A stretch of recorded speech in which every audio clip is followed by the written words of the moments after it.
দাম্পত্য জীবনের কোনো গোপন কথা কারোর সাথে শেয়ার করা যাবে না। এটা কবিরা গুনাহ, এটাকে হারাম বলে ঘোষণা দিয়েছে কে? এটাকে বিষ্ণু বলেছেন আযমুল আমানা। স্বামী স্ত্রীর মধ্যে যে অন্তরঙ্গ মুহূর্ত কাটে, এই মুহূর্তগুলোর কথা কারোর সাথে শেয়ার করা যাবে? নীলফামারীর যুবক ভাইরা চিল্লায় বলে, এগুলো শেয়ার করা যাবে? বিষ্ণু বললেন, খবরদার, এটা আযমুল আমানা। স্বামীর সবকিছু স্ত্রীর কাছে আমানত, স্ত্রীর সবকিছু স্বামীর কাছে আমানত।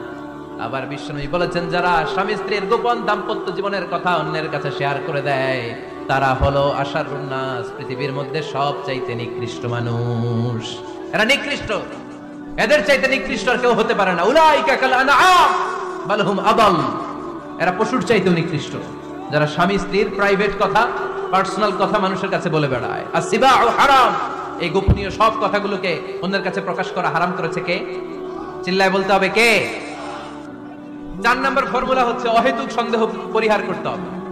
এই যে অহেতুক সন্দেহ আপনার ফ্যামিলিটারে জাহান্নামের টুকরা বানায় দিবে। আবার অনেক স্বামী আছে স্ত্রীকে খালি সন্দেহ করে, এদিকে তাকালে সন্দেহ করে, ওদিকে তাকালে সন্দেহ করে, বাসায় থাকলেও সন্দেহ, বাইরে গেলেও সন্দেহ। এরকম আছে না নাই? 5 নাম্বার, স্বামী স্ত্রী একে অপরকে আল্লাহর বিধান স্মরণ করায় দিবে। স্বামী যদি ফজরের সময় ঘুমায় থাকে, স্ত্রীর ডেকে দেওয়ার দরকার আছে না নাই? আবার স্ত্রী যদি ঘুমায় থাকে, স্বামীর ডেকে দেওয়ার দরকার আছে না নাই? কোন স্বামী যাবে জান্নাতে, তার স্ত্রী যাবে জাহান্নামে। আবার স্ত্রী হবে জান্নাতি, স্বামী যাবে জাহান্নামে। এরকম আমরা চাই নাকি? আমরা যখন জান্নাতে যাব, আমার স্ত্রীর হাত ধরে একসাথে জান্নাতে ঢুকতে চাই, ঠিক কি না? আবার আমার স্ত্রী যখন জান্নাতে যাবে, সে একা ঢুকতে পছন্দ করবে?